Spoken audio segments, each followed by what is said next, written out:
Hello everyone, कैसे हैं आप लोग। आई थिंक सब कुछ अच्छा होगा और आप फिजिक्स को बहुत अच्छे तरीके से अभी भी कर रहे होंगे। तो लास्ट प्रीवियस लेक्चर में हमने पढ़ा था गॉस लॉ की एप्लीकेशन, और गॉस लॉ के पहली एप्लीकेशन हमने कर ली थी। और आज जो हम करने वाले हैं वो गॉस लॉ की एप्लीकेशन का पार्ट 2 है, ठीक है, जिसमें हम शेल और स्फीयर का जो है केस करने वाले हैं। ना करते हुए अपने टॉपिक को शुरू करते हैं, ठीक है।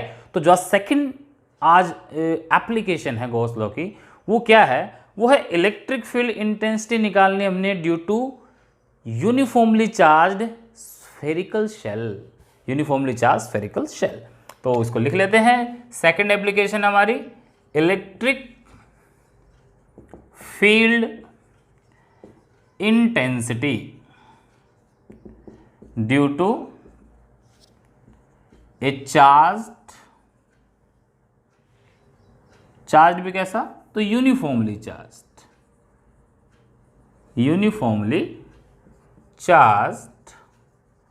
सॉलिड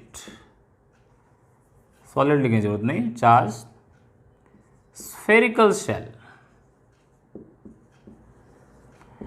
एक हमारे पास शेल है जिसकी शेप स्फेरिकल है। तो बेटा शेल क्या होता है, शेल जस्ट लाइक कड़ा देखा है आपने हाथ में ना, कड़ा डालते हैं तो कड़े का अंदर का हिस्सा खाली होता है, बस बाहर का होता है ना आउटर सरफेस, तो वो एक शेल का काम करता है। कोई भी रिंग है वो शेल का काम करती है, ठीक है। तो ऐसे हमारे पास एक स्फेरिकल शेल है इस तरह से। This is a spherical shell given to us and this shell is being uniformly charged. ये शेल कैसी है, यूनिफॉर्मली चार्ज्ड है। O इसका सेंटर है, R इसकी रेडियस है।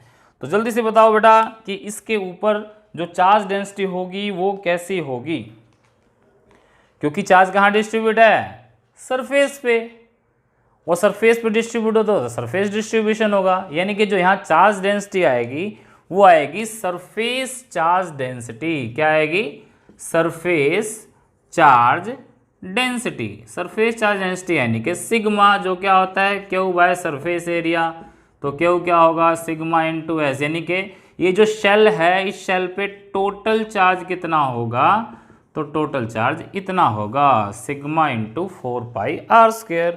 अगर पूछ लेंगे कि टोटल चार्ज कितना होगा तो इतना होगा। अब बात आती है कि हमने तो इलेक्ट्रिक फील्ड निकालना है। अब इलेक्ट्रिक फील्ड निकालना है तो ध्यान दो, यहाँ 3 केस हो सकते हैं। कौन कौन से, पहला केस हो सकता है कि मेरा पॉइंट बाहर हो, इस शेल से बाहर हो। दूसरा हो सकता है कि इस शेल के ऊपर ही हो, और तीसरा होता है इस शेल के अंदर हो। तो तीनों केस को हम करेंगे। सबसे पहले केस फर्स्ट लेते हैं। केस फर्स्ट कौन सा है कि व्हेन पॉइंट P जो है आपका कहाँ हो, आउटसाइड हो। पॉइंट P जो है आपका शेल के बिल्कुल आउटसाइड हो। तो देखो आउटसाइड होगा तो क्या करना पड़ेगा, वही काम। सबसे पहला काम गॉस लॉ जब भी यूज करेंगे तो गॉसियन सरफेस का ड्रॉ करना होता है। अब गॉसियन सरफेस की शेप कैसी होनी चाहिए, यहां पर देखेंगे तो गॉसियन सरफेस ऐसा होने चाहिए, इलेक्ट्रिक फील्ड सेम हो हर जगह। तो उसकी शेप यहां देखोगे ध्यान से तो कैसी बनेगी, शेप बनेगी बिल्कुल स्फेरिकल। यानी कि यहां से ये मैंने एक P पॉइंट माना जो सेंटर से कितने डिस्टेंस पे है, R डिस्टेंस पे है। तो यहां से गॉसियन सरफेस ड्रॉ करेंगे बेटा, तो गॉसियन सरफेस कैसा आएगा, ये इस तरह से, और ये एक स्फेरिकल गॉसियन सरफेस आ जाएगा। ये स्फेरिकल गॉसियन सरफेस आ गया हमारे पास। अब ये जो रेड कलर का गॉसियन सरफेस है इसके अंदर चार्ज ये हो गया। तो याद करो फ्लक्स जो है गॉस लॉ में किस पर डिपेंड करता है, जो चार्ज गॉसियन सरफेस के अंदर है वो चाहे कितना है, वो इतना है क्यों, तो सीधा क्या आ जाएगा, क्यों बाय एप्सिलॉन नॉट, आंसर आ जाएगा। बट वहाँ से तो फ्लक्स आया, फील्ड कैसे आएगा, तो उसको सब सोल्व करेंगे तो फील्ड भी निकल के आएगा। तो उससे पहले काम करने का क्या है, उससे पहले काम ये करना है कि हमें जिस पॉइंट पर फ्लक्स या फील्ड निकालना है वहाँ छोटा सा एरिया एलिमेंट कंसीडर कर लेंगे। एरिया एलिमेंट कंसीडर करेंगे तो इसका नॉर्मल कहाँ जाएगा, यानी कि एरिया वेक्टर के डायरेक्शन एन कैप कहाँ होगा, आउटवर्ड। और आउटवर्ड होने के बाद यहाँ जब हम देखेंगे इलेक्ट्रिक फील्ड, पॉजिटिव चार्ज की वजह से इलेक्ट्रिक फील्ड कहाँ होगा, ये भी आउटवर्ड होगा। दोनों के बीच का एंगल क्या हो गया, 0। तो गॉस लॉ अप्लाई करेंगे। अकॉर्डिंग टू गॉस लॉ, जब गॉस लॉ अप्लाई करेंगे तो टोटल फ्लक्स कितना आएगा, phi is equals to integration of E dot D S over close loop, जो किसके इक्वल होता है, क्यू बाय एप्सिलॉन नॉट के इक्वल होता है। तो यहां जब डॉट प्रोडक्ट हटाएंगे तो एंगल कितना आएगा, तो ई और एन के बीच का एंगल 0 है, तो एंगल 0 आएगा, ई डी एस कॉस 0। ये आ गया भाई अपना क्यू बाय एप्सिलॉन नॉट। तो ई कांस्टेंट है ना बेटा, तो ई को बाहर ले लो, ई को यहाँ से क्या आ जाएगा, बाहर ले लेंगे, और ये इंटीग्रेशन किसका आ जाएगा, सिर्फ डी एस का, cos 0 1 होता है, Q by epsilon not. D S है अपना सरफेस एरिया। अब एक चीज़ बड़ा इंपॉर्टेंट बताने जा रहा हूँ, ध्यान रखना, ये बड़ी कन्फ्यूजन होती है जब हम स्फीयर का केस लेते हैं। हमें कौन सा सरफेस एरिया काउंट करना है फ्लक्स निकालते वक्त, शब्दों को ध्यान से सुनना, हमें कौन सा सरफेस एरिया लेना है फ्लक्स निकालते वक्त, तो हमें वो सरफेस एरिया लेना है जो गॉसियन सरफेस है। नहीं तो कई बार कंफ्यूजन हो जाती है कि सरफेस एरिया स्फीयर का तो 4 पाई आर स्क्वायर है, अब मैं कैपिटल आर लूँ या स्मॉल आर लूँ, तो यहाँ ध्यान से देखोगे तो मैं तो ये गॉसियन सरफेस ले रहा हूँ ना, तो हमेशा जो सरफेस एरिया निकलता है वो गॉसियन सरफेस का निकलता है जब फ्लक्स काउंट करते हैं। जब चार्ज काउंट करते हैं तो जो शेप दे रखी है उसका सरफेस एरिया लेते हैं, तो इसलिए यहाँ ध्यान देना। तो ds सॉल्व करके क्या आएगा, s यानी कि सरफेस एरिया ऑफ स्फीयर। यहाँ गॉसियन सरफेस एरिया रेड वाला है, रेड वाले की रेडियस r है, तो कितना हो जाएगा ये 4 पाई r स्क्वायर, और ये हो जाएगा क्यू बाय एप्सिलॉन नॉट। तो e कितना आ गया, Q by 4 pi epsilon naught r square. और ध्यान दो कि ये क्या है, इसको मैं ये लिख सकता हूँ ना के क्यू बाय आर स्क्वायर। तो ये फॉर्मूला कब आता था इलेक्ट्रिक फील्ड का, due to single point charge, यानी कि जब मेरे पास एक खाली पॉइंट चार्ज हो उसका फॉर्मूला के क्यू बाय आर स्क्वायर आता था। तो यहाँ भी क्या आया, वही आया है, K Q by R square या Q by 4 pi epsilon R square. इसका मतलब ये जो शेल है, ये शेल पॉइंट चार्ज का काम करेगी अगर पॉइंट आउटसाइड होगा। तो कई बार एक क्वेश्चन पूछा जाता है ऑब्जेक्टिव टाइप में भी या फिर अपना कंसेप्चुअल क्वेश्चन में भी कि अंडर व्हाट कंडीशन या when will a spherical shell being uniformly charge behaves like a point charge. कब बिहेव करेगा, तो जब ऑब्जर्वेशन जो पॉइंट है, ऑब्जर्वेबल पॉइंट जो है वो शेल से आउटसाइड रखा हो, तो किसकी तरह काम करेगा, due to single point charge. ठीक है, तो ये हमारा पहला केस सोल्व हो गया। दूसरा केस लेते हैं, केस नंबर 2। केस नंबर 2 है पी पॉइंट यहाँ के बजाय ना यहाँ आ जाए इस सरफेस पे, यानी कि when point P lies at surface, यहां की बजाय यहां आ जाए तो ध्यान दो O से इस पॉइंट का डिस्टेंस कितना है, रेडियस, यानी कि जो स्मॉल r है वो किसके इक्वल आ गया, कैपिटल R के। और यहां आने के बाद इसके ऊपर जो चार्ज था वो कितना था, क्यू कितना था, sigma into 4 pi R square. ठीक है, तो ये वैल्यू दोनों यहां पुट कर दो। E कितना आएगा, क्यू की जगह आपने पुट करना है ये sigma into 4 pi R square, और नीचे 4 पाई एप्सिलॉन नॉट, और स्मॉल r की जगह क्या रख दोगे आप, कैपिटल R, स्मॉल r की जगह कैपिटल R। तो r स्क्वायर से r स्क्वायर कैंसिल हो जाएगा, 4 पाई से 4 पाई, और E आ जाएगा sigma by epsilon not. And this is very important result बेटा, बहुत इंपॉर्टेंट रिजल्ट निकल के आया है ये। क्यों कह रहा हूं ऐसा, तो ध्यान करो, ये आया है E is equal to sigma by epsilon naught, ये मैक्सिमम है, maximum value of electric field. और सिर्फ शेल का नहीं, कोई भी कंडक्टर हो आउटर सरफेस पे, अगर मान लो मुझे ना कोई कंडक्टर दे रखा है, उसके आउटर सरफेस पे चार्ज दे रखा है और कहते हैं कि फील्ड कितना होगा, तो फील्ड हमेशा कितना होगा, सिग्मा बाय एप्सिलॉन नॉट, और वो मैक्सिमम होगा ऑलवेज, चाहे शेप शेल हो, चाहे वो स्फीयर हो, चाहे कैसी भी शेप हो कंडक्टर की। कंडक्टर के आउटर सरफेस पे अगर चार्ज क्यू है और सिग्मा उसकी सरफेस चार्ज डेंसिटी है, तो फील्ड हमेशा सिग्मा बाय एप्सिलॉन नॉट आएगा। याद रखना, कैसी भी शेप हो, बहुत बार ये कंसेप्चुअल क्वेश्चन पूछा जाता है। ठीक है, तो ये आ जाएगा is equal to sigma by epsilon naught, और पॉजिटिव चार्ज तो आउटसाइड, नेगेटिव तो इनसाइड। और केस नंबर आपका आ जाता है फिर थर्ड। ये तो तुम खुद ही बता दोगे कि P पॉइंट जो है, पॉइंट P लाइज इनसाइड। अब अगर इनसाइड का केस हम देखें कि मान लो P पॉइंट यहां है, तो भी गॉसियन सरफेस ड्रॉ कर दो। ये गॉसियन सरफेस ड्रॉ कर दिया। अब जब मैंने गॉसियन सरफेस ड्रॉ किया तो इस गॉसियन सरफेस के अंदर तो कोई चार्ज ही नहीं है, चार्ज तो सारा बाहर है। तो जब यहाँ चार्ज ही प्रेजेंट नहीं है, यहाँ जब क्यू ही जीरो हो गया, तो क्यू बाय एप्सिलॉन नॉट करोगे तो ई भी क्या आएगा, जीरो आएगा। यानी कि शेल के अंदर कोई फील्ड नहीं होगा, शेल के सरफेस पे मैक्सिमम होगा, और शेल के सरफेस से जब बाहर जाएंगे तो फील्ड कम होता चला जाएगा, क्योंकि फील्ड क्या है, आर स्क्वायर के इनवर्सली है। ठीक है, तो बेटा इसको एक बार, ये वैसे कंप्लीट हो गया है, इसमें ग्राफ रहता है, तो एक बार इसको आप पॉज करके नोट कर लीजिए, या फिर इसका एक स्क्रीनशॉट ले लीजिए ताकि आप बाद में इसको नोट कर सकें। ठीक है, तो अब जो हमने ये रिजल्ट निकाले हैं ना, इनको एक ही लाइन में लिखकर और एक ग्राफ ड्रॉ कर दें तो ग्राफ कैसा होगा देखो एक बार। तो हमने 3 पॉइंट निकाले। पहला पॉइंट क्या था हमारे पास, जब R ग्रेटर देन R है तो इलेक्ट्रिक फील्ड आर स्क्वायर के इनवर्सली है। जब R के बराबर आया तो E आ गया सिग्मा अपॉन एप्सिलॉन नॉट, और ये हमारा मैक्सिमम है। और जब R की वैल्यू लेस देन R है तो ये E कितना आ गया, 0। ये 3 इंपॉर्टेंट रिजल्ट निकल के आए कि इनवर्सली टू आर स्क्वायर जब स्मॉल r की वैल्यू r से बड़ी है, E sigma by epsilon not जब r की वैल्यू r के बराबर है, E इक्वल टू 0 जब r लेस देन r है।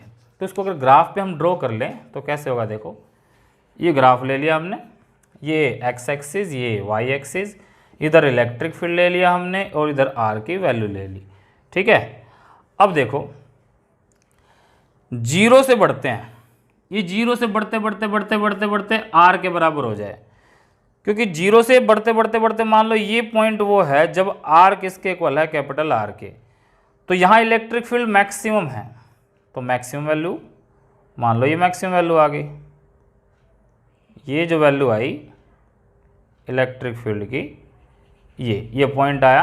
ग्राफ ऐसे ड्रॉ करते हैं, तो ये पॉइंट आ गया, यहाँ पर E क्या है, मैक्सिमम है, और उसकी वैल्यू कितनी है, सिग्मा बाय एप्सिलॉन नॉट। इस पॉइंट से जैसे ही आगे बढ़ गए, यानी कि R ग्रेटर देन R हो जाए, तो E आर स्क्वायर के इनवर्सली है, और इनवर्स का ग्राफ कैसे बनता है, ऐसा बनता है, तो E inversely to R square हो जाएगा यहाँ पे। यहाँ मैक्सिमम, यहाँ E inversely to R square, और यहाँ E क्या आ जाएगा बेटा, 0 आ जाएगा। तो इस तरह का एक ग्राफ आपको देखने को मिलेगा। ठीक है, ये इसकी value sigma by epsilon not है, मैक्सिमम वैल्यू। तो कई बार एक ग्राफ दे देते हैं और पूछ लेते हैं ग्राफ किसका है, तो इसलिए ये भी ध्यान होना चाहिए। ठीक है, तो ये टॉपिक था बेटा अपना electric field intensity due to a uniformly charged spherical shell. तो ये तो शेल का था जब अंदर खाली है। अगर मान लो हमारे पास कोई ऐसा स्फीयर हो जो अंदर से भरा हुआ हो तो क्या होगा, तो इसे नेक्स्ट टॉपिक में देखते हैं। ठीक है, इसको नोट कर लो। तो नेक्स्ट एप्लीकेशन है बेटा अपनी, हमें इलेक्ट्रिक फील्ड निकालना है अब non conducting charged solid sphere, यानी कि अंदर से ही भरा हुआ है। तो जो थर्ड एप्लीकेशन आ जाती है वो है electric field intensity due to a non conducting charged solid sphere. यानी कि हमारे पास स्फीयर है और नॉन कंडक्टिंग है। नॉन कंडक्टिंग मतलब ये कंडक्ट नहीं कर सकता, चार्ज है तो वहीं स्टोर रहेगा, वहीं पे मूव नहीं करेगा, चार्ज इधर उधर वहीं रहेगा। तो इसको थोड़ा सा देखते हैं कि हमारे पास ये एक जो है स्फीयर है और इस स्फीयर का सेंटर है O और रेडियस है कैपिटल R। अब देखो चार्ज O से लेकर और इसके सरफेस तक भरा हुआ है, तो चार्ज डेंसिटी कौन सी होगी, लीनियर सरफेस या वॉल्यूम, ऑब्वियसली वॉल्यूम, क्योंकि अंदर से भरा हुआ है, खाली होता आउटर सरफेस पे होता तो सरफेस ले लेते, लाइन है नहीं इसलिए लीनियर हो नहीं सकता। तो यहाँ सरफेस चार्ज डेंसिटी कौन सी होगी, सिग्मा, सॉरी सिग्मा नहीं, रो, यानी कि volume charge density, volume charge density VCD। तो रो क्या होगा, चार्ज पर यूनिट वॉल्यूम, तो क्यू कितना हो जाएगा, रो इंटू वी, और वॉल्यूम कितना होता है स्फीयर का, 4/3 पाई आर क्यूब। यानी कि अगर ये पूछ लें कि इस स्फीयर के अंदर टोटल चार्ज कितना है तो वो इतना है, बट हमने तो क्या निकालना है, इलेक्ट्रिक फील्ड। अब जैसे शेल का केस था वैसे ये भी, यहाँ भी 3 केस हो सकते हैं, एक जब पॉइंट बाहर हो, 2 जब सरफेस पे हो, और तीसरा जब अंदर हो। अब अगर मान लो मैं P पॉइंट यहाँ लूँ, इमेजिन P पॉइंट यहाँ लूँ, यहाँ गॉसियन सरफेस ड्रॉ करूँगा, इसके अंदर चार्ज कितना है, ये क्यू बाय एप्सिलॉन नॉट करके फील्ड निकल जाएगा जैसे पिछले केस में निकाला था।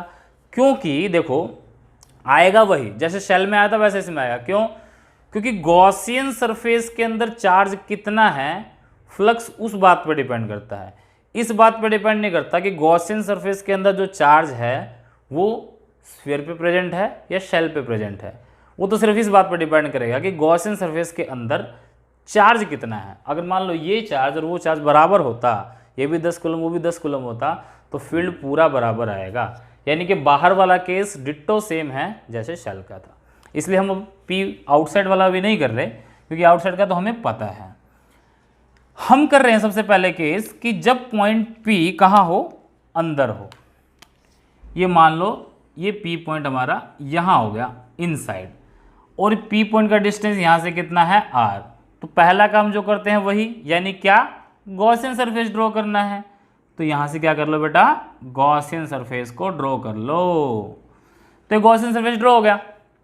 दूसरा काम, यहाँ पर एक एरिया वेक्टर कंसिडर करेंगे और फिर देखेंगे कि एरिया वेक्टर में डायरेक्शन कहाँ है। तो यहाँ छोटा सा एक एरिया एलिमेंट कंसिडर कर लिया, इसमें इसकी डायरेक्शन कहाँ आ जाएगी, आउटसाइड। और क्योंकि अंदर पॉजिटिव चार्ज भरा हुआ है ऐसा मान के चलते हम, तो फील्ड कहाँ हो जाएगा, आउटवर्ड। ठीक है, यानी कि दोनों का एंगल 0 हो गया। तो पहला ही जो केस था वो कौन सा है, case first, when point P जो है आपका वो कहाँ है, इनसाइड हो। P पॉइंट इनसाइड होना चाहिए। तो इनसाइड में सीधा कर दो अकॉर्डिंग टू गॉस लॉ। अब गॉस लॉ के अकॉर्डिंग टोटल फ्लक्स यानी कि integration of E dot ds किसके इक्वल आता है, क्या हुआ, एप्सिलॉन नॉट। अब एक चीज़ जो ध्यान देने वाली है वो बता रहा हूँ क्या है। हमें कौन सा चार्ज लेना होता है गॉसियन सरफेस के अंदर, बड़ा ध्यान से देखना। तो यानी कि जो ये गॉसियन सरफेस, ये रेड वाला मैं शो कर रहा हूँ आपको, ये है गॉसियन सरफेस। और ये जो चार्ज निकाला था क्यू, क्या ये इसका था, नहीं, क्यू तो O से लेके यहाँ तक इस पूरे स्फीयर का था। हमें कौन सा चार्ज लेना है, सिर्फ इस रेड वाले पोर्शन का। तो मान लो इस रेड वाले पोर्शन का जो चार्ज है वो मैंने क्यू डैश मान लिया।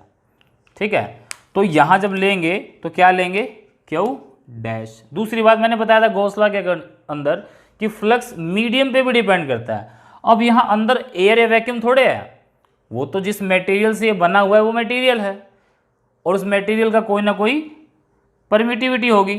तो परमिटिविटी मैंने मान ली एप्सिलॉन, इसलिए क्यू बाय एप्सिलॉन नॉट लिखने के बजाय क्यू डैश बाय एप्सिलॉन आएगा। ठीक है, फिर क्यू डैश की क्या वैल्यू होगी हम निकाल लेंगे।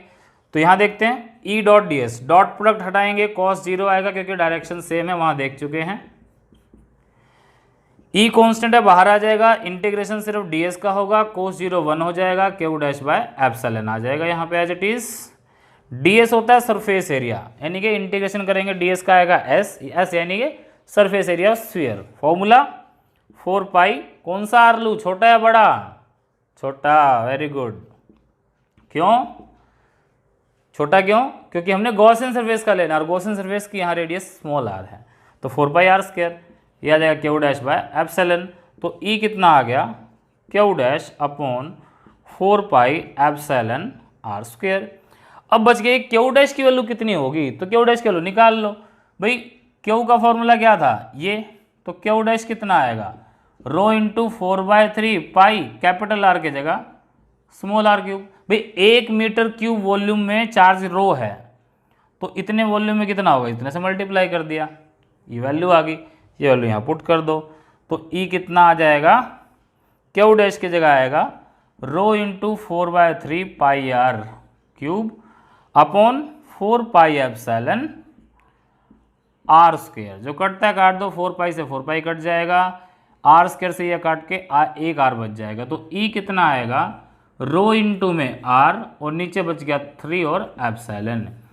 तो इतना इलेक्ट्रिक फील्ड आ गया हमारे पास। This is the value of electric field intensity when point P is inside the non conducting charge solid sphere. अब यहाँ भी एक इंपॉर्टेंट बात जो ध्यान देने वाली हो क्या है कि इलेक्ट्रिक फील्ड आर के डायरेक्टली होता है, मतलब अभी तक तो आर के इनवर्सली था, डिस्टेंस बढ़ाते थे फील्ड तो कम होता था, ये आर के डायरेक्टली कैसे हो गया, इसका लॉजिक क्या है, तो लॉजिक ये है, ध्यान दो कि O से ऊपर बढ़ेंगे तो इस R की वैल्यू बढ़ेगी, तो जितना बढ़ते जाओगे उतने चार्ज की वैल्यू बढ़ती जाएगी। अभी देखो मैंने गॉसियन सरफेस लिया, अगर मैंने गॉसियन सरफेस ये ले लिया होता ये, तो इतना चार्ज और भी तो बढ़ जाता, ये और भी तो बढ़ जाता चार्ज, इसलिए फील्ड बढ़ रहा है और सरफेस तक जाके वो मैक्सिमम होगा। ठीक है, तो E डायरेक्टली टू R है, डेंसिटी तो जो पर्टिकुलर लोगे वो उसमें कांस्टेंट रहेगी, अदरवाइज अगर डेंसिटी बदलते हो तो भी फील्ड बढ़ेगा। ठीक है, तो अगर मैं ये मान लूँ यहीं पर, ये तो हो गया E डायरेक्टली टू R, कब, जब R की वैल्यू लेस देन R है। अगर मैं कह दूं कि R के बराबर हो जाए, यानी कि सरफेस पे आ जाए, तो E कितना होगा, E कितना हो जाएगा, रो स्मॉल r की जगह कैपिटल R 3, अब क्योंकि आउटर सरफेस वैक्यूम के कॉन्टैक्ट में है तो एप्सिलॉन नॉट आ जाएगा। ठीक है, और आउटसाइड चला गया यानी कि R ग्रेटर देन R आ गया, तो E वही शेल वाला केस R स्क्वायर के इनवर्सली आ जाएगा।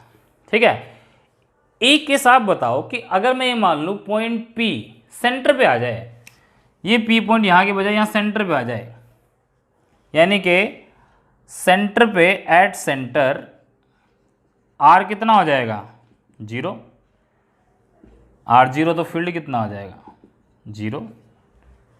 तो ये 3-4 जो केस थे वो आ गए। तो इन तीनों चारों केसेस को अगर मैं इकट्ठा करके लिखूँ और एक ग्राफ बनाऊँ जैसे शेल में बनाया था, तो कैसा बनेगा, उसको बनाने से पहले एक बार इसका स्क्रीनशॉट ले लो फटाफट, या पॉज करके नोट कर लो। अभी आगे बढ़ते हैं। तो इसमें हमने बेटा कितने केस निकाल लिए, 3 केस। 3 केस कौन कौन से निकाले देखो एक बार फटाफट। जब R कैपिटल, सीधा पहले तो R 0, सेंटर से शुरू करते हैं, R 0 तो field 0, R less than R तो E की वैल्यू कितनी आई थी, रो R/3 एप्सिलॉन, R के इक्वल था, यानी कि इसमें हम कह सकते हैं कि E डायरेक्टली टू R था ना, R के बराबर था तो E मैक्सिमम, यानी कि जो ये आया है ये मैक्सिमम है, और R ग्रेटर देन R हो जाए तो E inversely to R square. इसको ग्राफिकली ड्रॉ कर देते हैं। इधर हमारे पास y एक्सिस है, ये x एक्सिस है, इधर इलेक्ट्रिक फील्ड ले लेंगे, इधर R ले लेंगे। तो देखो ये ग्राफ तो आपने पहले ही पढ़ा है, जब R के बराबर है E मैक्सिमम होगा, यहाँ वैल्यू बदल जाएगी बस, रो R/3 एप्सिलॉन नॉट है, वहाँ सिग्मा बाय एप्सिलॉन नॉट था। ठीक है, ये आ गया। अब उसके बाद E inversely to R square, E inversely to R square, जब R से बड़ा हो, और जब R लेस देन R है, यहाँ तो 0 ही है, तो R लेस देन R में डायरेक्टली का रिलेशन, डायरेक्टली का ग्राफ कैसा आता है, स्ट्रेट लाइन आता है ना, तो यहाँ से एक स्ट्रेट लाइन बना देंगे कि E is directly proportional to R। तो ये ग्राफ बन जाएगा बेटा, इसको भी आप पोस्ट करो, नोट कर लो, या स्क्रीनशॉट लेके नोट कर लो। ठीक है, जल्दी से नोट करो इसको। तो बेटा जो भी हमने शेल और स्फीयर का जो केस किया है उसी का एक क्वेश्चन देखते हैं। IIT 2009 का ये क्वेश्चन है। तो क्वेश्चन क्या कह रहा है कि हमारे पास 3 मेटालिक स्फीयर है जिनकी रेडियस R, 2R और 3R है। ठीक है, और उनको जो चार्जेस गिवन है वो है Q1, Q2 और Q3, यहाँ Q1, ये Q2 और Q3 तीन चार्जेस गिवन है। It is found that surface charge densities, ये बड़ा इंपॉर्टेंट पॉइंट है इसमें, surface charge density on the outer surface of the shells are equal, तो रेशियो क्या होगा चार्जेस का। तो क्वेश्चन समझते हैं। हमारे पास एक ये शेल है, दूसरा ये है, और तीसरी शेल ये है। एक की रेडियस है, इसकी मान लो है r, इसकी रेडियस है 2r और इसकी रेडियस है 3r। यहाँ चार्ज गिवन है Q1, यहाँ चार्ज गिवन है Q2 और यहाँ चार्ज गिवन है Q3। ठीक है, तो ये चार्जेस गिवन है और हमने इसमें ये बताना है कि इन चार्जेस का रेशियो कितना होगा। ठीक है, तो इसको सॉल्व करते हैं, देखते हैं। अब गिवन क्या है कि surface charge density on the outer surface of the shells are equal, यानी कि आपका जो रो 1 है, रो 2 है, रो 3 है, ये तीनों इक्वल हैं। ठीक है, तो थोड़ा सा अगर इसका कंसेप्ट इस्तेमाल करें, सॉरी रो गलत लिख दिया मैंने, sigma, surface charge density sigma होती है ना, सिग्मा 1, सिग्मा 2 और सिग्मा 3, ये तीनों का सेम है। तो सिग्मा का फॉर्मूला क्या होता है, charge per unit surface area. अब सरफेस एरिया क्या होगा, 4 पाई r स्क्वायर होगा, यही है ना, Q equals to 4 pi r square. तो अगर इसमें मान लो ये सिग्मा 1 है, अगर मैं सिग्मा 2 लेता हूँ इसके अकॉर्डिंग, चार्ज को मैंने मान लो ये Q की वैल्यू जो थी, अब Q अपॉन ये Q डैश है, चार्ज की वैल्यू अलग ले ली क्योंकि चार्ज कितना है हमें ये नहीं पता। पहले पे चार्ज Q1 था, हमें ये पता है, दूसरे का चार्ज हमें पता नहीं है, वो Q2 है, उसकी वैल्यू पता नहीं है।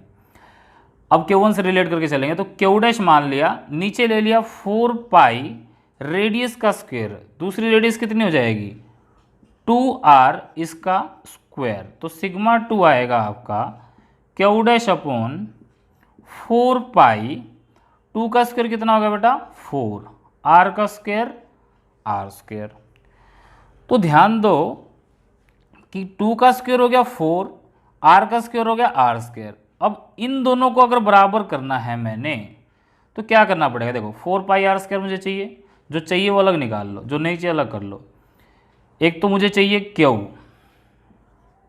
एक मुझे चाहिए 4 पाई r स्क्वायर, एक्स्ट्रा क्या है 4 है। तो Q डैश की वैल्यू अगर मान लो, Q डैश की वैल्यू कितनी पुट कर दूँ, 4Q पुट कर दूँ, Q डैश की वैल्यू कितनी पुट करूँ 4Q, यानी कि यहाँ पर मैं लिख दूँ 4Q। ये जस्ट इमेजिनेशन बता रहा हूँ, क्योंकि सिग्मा 1 सिग्मा 2 बराबर का 4 से 4 कट जाएगा, Q उतना आ जाएगा, तब सिग्मा 1 सिग्मा 2 बराबर हो गए। ये किस लिए बताया मैंने कि यहाँ देखो जो चार्ज है, इस चार्ज की वैल्यू पहले का कितना हो गई, पहले का 4 गुना हो गई ना वैसे तो, बट अगर रेडियस के साथ प्रोपोर्शन में देखना हमने, रेडियस 2 गुना हुई तो चार्ज कितना हुआ 4 गुना, r से 2r हुआ, तो Q जो पहले Q था अब कितना हो गया 4Q, या इसको Q1 मान लोगे तो सिंबल Q1 लिख लोगे यहाँ पे। यानी कि ये जो कंडीशन है ये कब ट्रू होगी, ये कब ट्रू होगी, व्हेन ईच चार्ज, यानी कि चार्ज है वो डायरेक्टली प्रोपोर्शनल हो रेडियस के स्क्वायर के। यानी कि पहला चार्ज जो है Q1 है, तो दूसरा चार्ज कितना होना चाहिए, दूसरा चार्ज होना चाहिए 4Q1, पहला Q1 है तो दूसरा कितना होना चाहिए उसका 4 गुना, और तीसरा कितना होना चाहिए 3r है ना, तो मैंने कहा r स्क्वायर, तो 3r करोगे तो 9 होगा ना, तो वो हो जाएगा 9Q1। ठीक है, तो ये कंडीशन तब ट्रू हो सकती है जब Q r स्क्वायर का डायरेक्टली होगा। उससे हमारे पास ये आ गया Q1 4Q1 और 9Q1, तो रेशो कितना हो गया 1:4:9, तो आंसर हो जाएगा हमारा C, ये लिख देंगे, मगर ये गलत हो जाएगा, ये क्वेश्चन हो गया गलत, है ना। क्यों हुआ ऐसा, हमने क्या कर दिया जो गलत है, हमारा तो आंसर आ गया था। यही तो गलतियां होती है जो हम कॉम्पिटिटिव एग्जाम्स में करते हैं। बड़ा ट्रिकी क्वेश्चन डालते हैं। अब इसमें देखो क्या है, हमें ये पता चल गया कि यहाँ Q1 चार्ज आ गया है, यहाँ पर 4 Q1 आ गया है और यहाँ कितना आ गया है 9 Q1। अब जब चार्ज सरफेस पर डिस्ट्रीब्यूट होगा और दूसरा सरफेस यहाँ प्रेजेंट है तो इंडक्शन होगा और इंडक्शन की वजह से एक -Q चार्ज क्रिएट हो जाएगा यहाँ पे, जिसकी वजह से जो 4 Q1 है यहाँ इफेक्टिव चार्ज कितना आएगा 3 Q1 और इस 4 Q1 की वजह से यहाँ पे -4 Q1 चार्ज क्रिएट होगा, जिसकी वजह से यहाँ इफेक्टिव चार्ज कितना आएगा 5 Q1। 9 में से 4 माइनस हो जाएगा, 4 में से ये 1 माइनस हो जाएगा, यानी कि टोटल चार्ज जो हमारे पास बना वो कितना बना, तो टोटल चार्ज हमारे पास बना Q1 3 Q1 5 Q1, ये Q1 फिर 3 और फिर 5, तो रेशियो आ जाएगा 1:3:5। It is the right answer, यानी कि 1:3:5 का है B is the right answer. तो बेटा इस तरह के ट्रिकी क्वेश्चंस होते हैं, बड़े ध्यान से करने होते हैं, ठीक है। तो इस तरह के सवाल IITs में, नीट में पूछे जाते हैं और बहुत सारे क्वेश्चंस हम करेंगे जब इसकी मिक्स एक्सरसाइज करेंगे, प्रीवियस एग्जाम्स के न्यूमेरिकल्स करेंगे। तो तब तक के लिए अब ये कीजिए, अब हमारे गॉस लॉ में बच गए हैं सिर्फ और सिर्फ 2 एप्लीकेशन जो नेक्स्ट वीडियो में करेंगे। तब तक के लिए आप फिजिक्स करते रहिए। Okay, thank you.